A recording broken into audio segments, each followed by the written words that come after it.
toàn điệp nam hơi bạch khẳng không để bàn trường crom lơ đâu đa không để bàn bật học bạch bàn khẳng trường lơ trường crom nó còn đa chọn khẳng lớn thì nó tệ thập các bệnh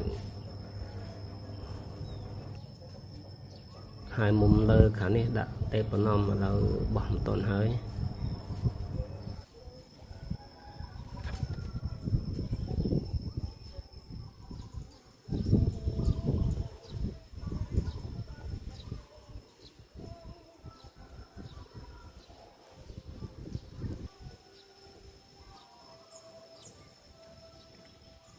tức sra cốc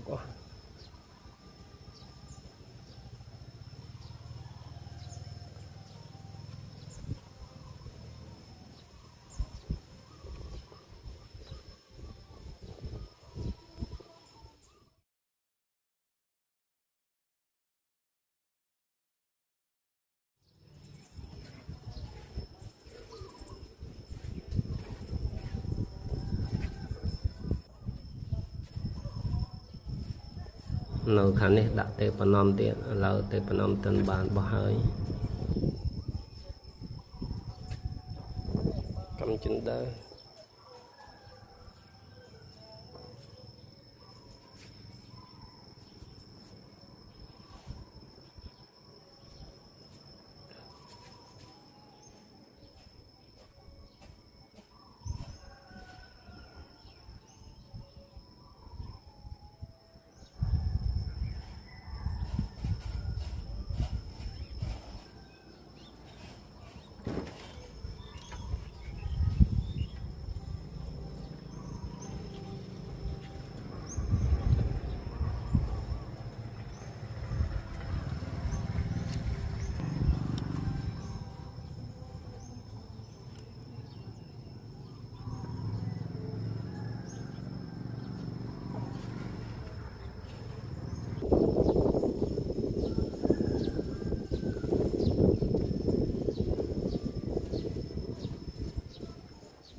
chỗ năm đôi sao smơ